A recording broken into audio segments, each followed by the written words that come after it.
Okay, well, I am delighted to be talking to you today, Sarah Presh, and I know that you've left the localization space, kind of. So tell us a little bit, what have you been up to lately? Yeah, sure. So kind of since leaving localization, I've gone back to the SEO world. So kind of, I did international SEO before, back to my roots a little bit.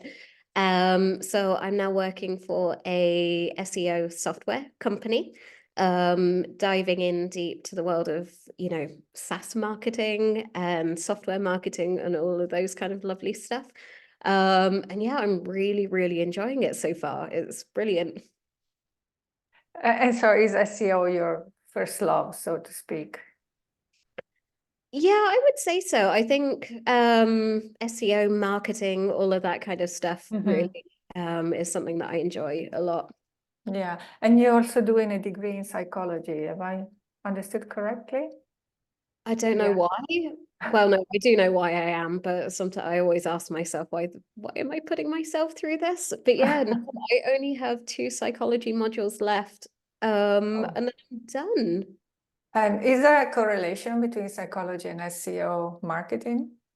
Actually, surprisingly, there is. So when I started my degree, when I decided to ruin my life back in 2019 by doing this, I genuinely didn't think that I'd be able to use much of what I learn kind of in in my professional life. And I thought it would kind of gear me up in the future in case I wanted to, become a clinical psychologist or something. But when you dive into it, my gosh, there is so much more to it. Right. Like SEO is kind of all about, understanding how people think, understanding how people search, understanding why people do the things that they do. So if you can really understand the theories behind kind of, why people have certain biases or, why people learn to be discriminative and things like that, you can actually kind of unpack that a little bit and use that knowledge to kind of do better SEO campaigns and marketing campaigns. That's really interesting. I don't know why, but I think that after this conversation, many people will start looking into this correlation.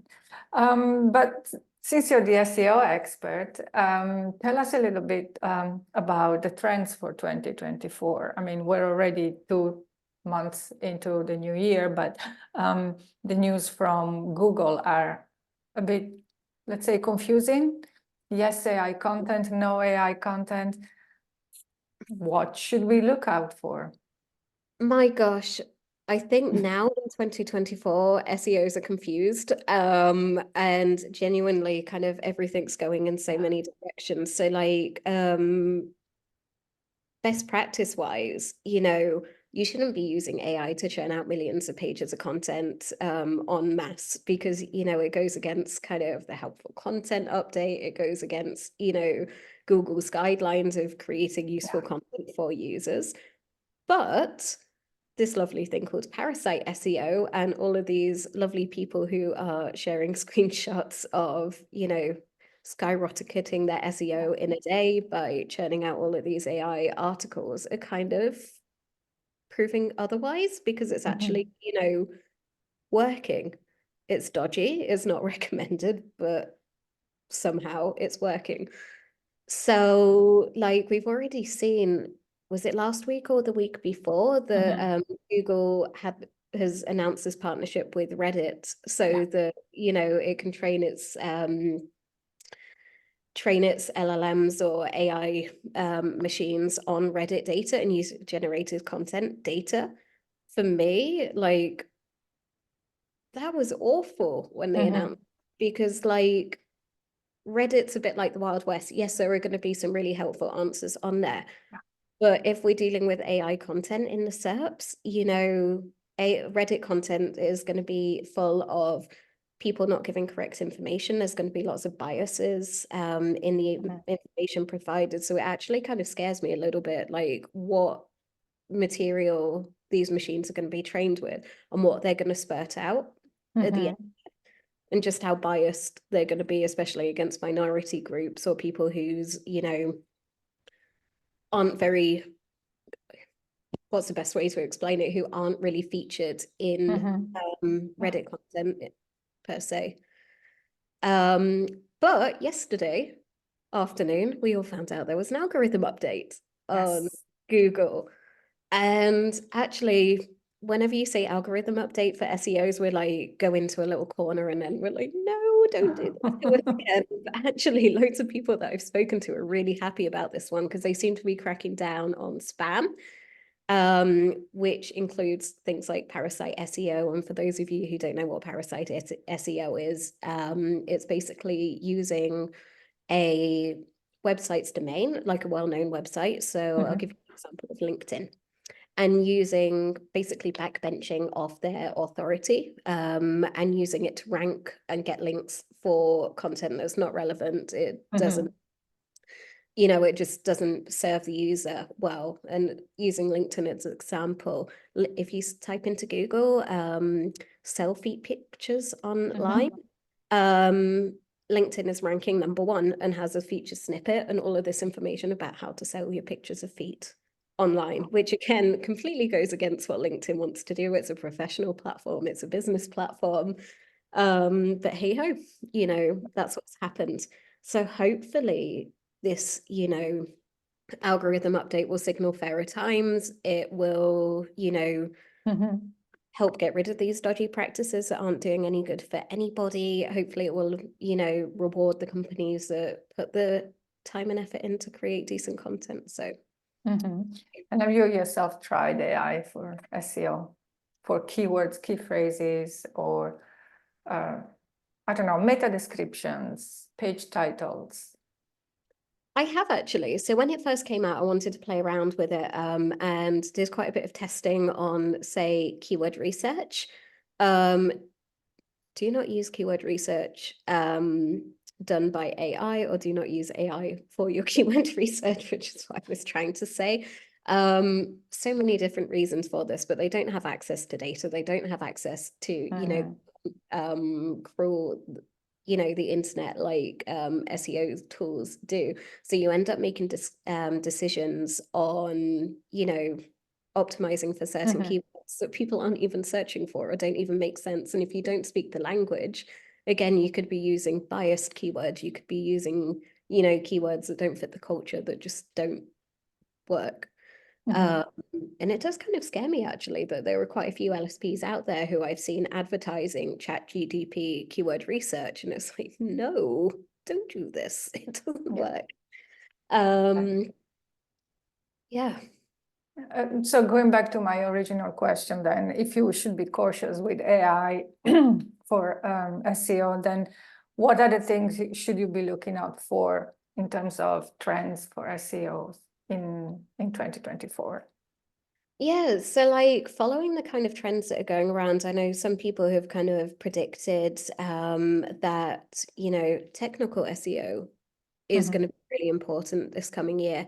It's nothing new, it's nothing special, but it really does show if you're spending so much time, you know, going up against people who are churning out all of this AI content, you need to have the other building blocks in place to, you know, really rank properly. And I think as well, just like personalized search experiences, and just being smart with your marketing and smart with your content is going to be the differentiator. And that's what I'm trying to do in my role in metrics. And I would like to add structured data, because it seems like people tend to forget about that. Oh, totally. That's an amazing point when it comes to technical SEO. There are so many different things that you could be doing, like structured data, to really, you know, push your SEO forward. Like even people are forgetting to look at indexing and stuff like that, when actually if your page isn't indexed, it's not going to show up. So basically it's going back to the basic stuff and doing the properly, you know, follow the proper steps. Okay. Well, that's reassuring, I have to say. Although technical SEO is not my favorite part of SEO, but I can Okay. Let's talk about something else, and that is the collaboration between language service providers and SEO agencies. Language service providers, I know you said it a couple of times, they should learn to collaborate with an SEO agency. Why is that? And what should you look out for when you look for a collaboration like this one? Yeah, so there's a couple of different ways you can look at it. I think it depends on what the goals are. So like LSPs using an SEO agency to work on their internal SEO. It's kind of tough because like there's so many different people doing SEO out there. It's really hard to know who's good and who's bad. And there are an awful lot of agencies out there, even big ones that are really well known, that actually, don't use the best techniques and things like that. So I genuinely feel for LSPs who have to go through this, because it's difficult to vet, what's going on. And especially if they say, okay, my rankings aren't going up, you speak to the agency and then they tell you, oh, I spent the time disavowing backlinks. That might sound impressive to somebody who doesn't know SEO, but to somebody who does know SEO, it starts, the alarm bells ringing. So yeah, no, it's a really tough one. I would say just find somebody that you trust, and even like it's okay to get second opinions. So if you're worried about the work that your agency is doing, if you are not seeing results, if they're telling you, for example, oh, you haven't got results because of this, go and check it with somebody you can trust. Like people can always reach out to me in my inbox and just ask me, look, I'm not sure I agree with this. It's not going up. I've been waiting for 8 months. Is this normal? And I can quite easily tell you in 2 seconds, yes, no, something like that. And then the other thing that you've got to look out for as well is, sorry, give me 2 seconds. I've lost my chain of Sure. Yeah, that they need to find somebody that they can trust. And also, follow your gut. And, you set your KPIs with them. So if you are seeing that the rankings are not rising within a particular time frame, again, query it with them. And as well, another warning sign if they promise too much. So if somebody tells you that you're going to be number 1 on Google within a week, within a month, within 2 weeks, if they're not explaining to you that SEO is kind of like the long-term game, that's a warning sign as well. So you often don't want to go for the cheapest provider, because the reason they're cheap is they're going to cut corners. You need to make sure that people are not doing dodgy, black hat SEO techniques. So again, find somebody who knows SEO, get them to take a look at the proposal, get them to take a look through, because within 5 minutes, again, I can take a look and be like, oh my gosh, what is this they're suggesting? No, run. Okay, just for the sake of clarity, you mentioned black hat SEO. Do you want to explain a little bit what that is?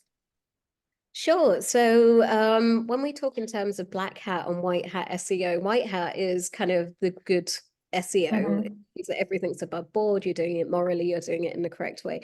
Whereas black hat SEO is dodgy tactics that basically it might see you rank, but it could lead you at risk of a Google penalty. And they actually have people inside Google who take a look at people for like websites for like spam signals and things like that. And they can manually put a penalty on your website. And then you have to, prove to Google that you've made the changes before they can, unpenalize you personally. And I've seen an example recently where somebody did an SEO heist, and it became quite famous in the SEO world that this guy went and scraped his competitors' strategy, found out all the type of content that they did, got AI to write all of the same content on the same topics, just maybe added a bit more on it, stuff like that, put it onto his website and basically stole their rankings.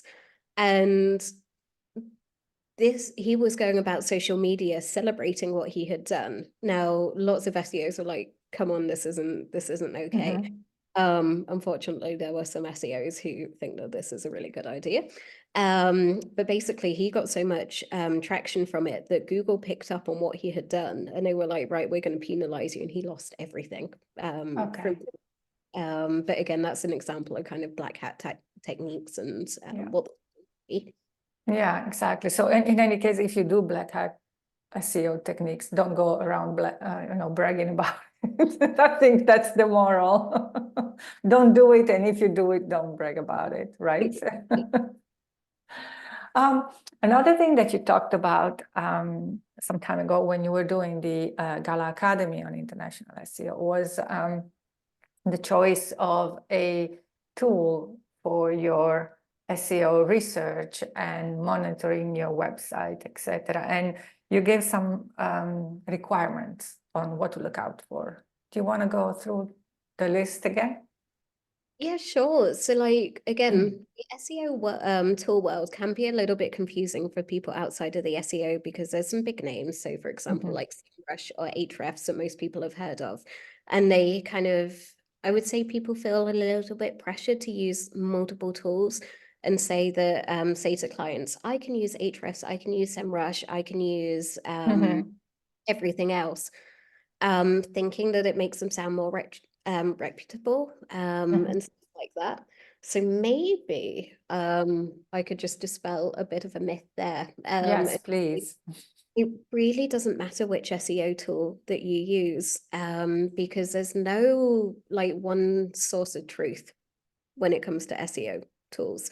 Everybody collects data in different ways. So if there's a difference between search volumes in, say, SEMrush and Dragon Metrics and Ahrefs, SEMrush, that sort of thing, that's completely normal. Is because the data collection is slightly different and nobody knows the exact number of searches apart from Google, and Google are not going to tell you the number ever. So don't worry about little things like that. The most important thing that you can think about is user access. So one thing that makes tools really expensive is paying for users. So LSPs are different vendors, and you have to give access to the tools if you want to do things the correct way. You have to give vendors access to you have to give vendors access to your SEO tool, a bit like cat tools if you want them to use it, and things like. And also because SEO tools are quite expensive, so you can't expect a freelancer to go and spend, $200 a month on XYZ tool when they're only getting paid for a €30 project. So having a tool that gives you multiple users is really, really important. Because it's not feasible, to pay 100 per user. The other thing that you need to look at as well is what markets they do. So there are loads of SEO tools out there that say they do X market, Y market, Z market, but you need to check the database size. And in order to do that, you need to get a person in that particular market who knows, what sort of tools they can use. One example I always use is I speak Czech. I do Czech SEO. So whenever I've done keyword research in Czech, I have had an awful problem trying to find tools that are able to cater to the Czech market, because they say, oh yeah, we do Czech, it's absolutely fine. You go in and check the databases and there's no data. So that's really tough. And it also gets more complicated as well with different search engines. So there's tools out there that advertise that, oh yeah, we do Baidu, we do all of these different tools, we do Naver search engines, but actually in reality, they don't. Normally they'll say, oh yeah, we do China, but they'll do Google for China, and Chinese people don't use Google, so getting data for Google in China is completely pointless. So when you're choosing a tool, basically this is a very long-winded way. Check for user seats, make sure that you've got good databases for all of the different countries that you're doing.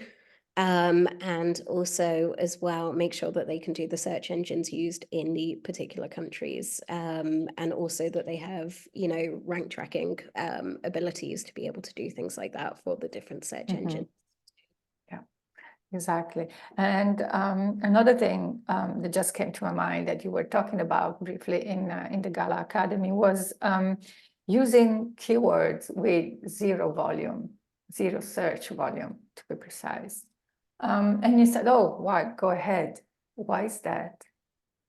Yeah, so zero search volumes, keywords are actually used quite a bit in the SEO world. But I know that, for example, when I've worked with LSPs in my previous roles, that has been something that they've been kind of nervous about doing.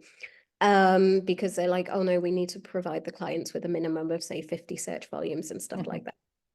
If it shows up in the tool, people are searching for it. So even if it's showing up in the tool and it says 0 or it says up to 10, something like that, it's in the tool, there are suggested keywords for that. People are searching for it. It's completely okay. Depending on the niche as well, there are only going to be certain, there are only going to be like a few people searching for it. So like when I look at really psychological terms, okay that 10 people are searching for it or 0 people are searching for it. Well, 0 people are searching for it because officially there are. So the best thing you can do is take a look at the SERPs and see, are other people writing content about this keyword? I know my industry. Do I know that people will be looking for this? Yes, I do. It's okay. So yeah, honestly, another SEO tool tip that I'm probably that I'll give now is use critical thinking when it comes to the results. Like I work for an SEO tool and I think SEO tools are brilliant, but they should not, replace your brain and your knowledge. So you should always take some of the recommendations with a pinch of salt. If you know, okay, I do know that this will work because I've experienced in this industry. So do it. Yeah, exactly. And simply write good content. I think that it's something we tend to forget probably. Okay, let's talk about one of your initiatives, and that is Neurodivergents in SEO. Do you want to explain what that is? Yeah, so Neurodivergents in SEO kind of started as a bit of a passion project and then kind of exploded into something that I genuinely had no idea that would happen.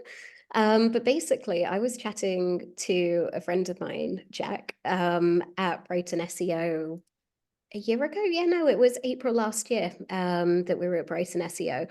I'm autistic. I also have ADHD.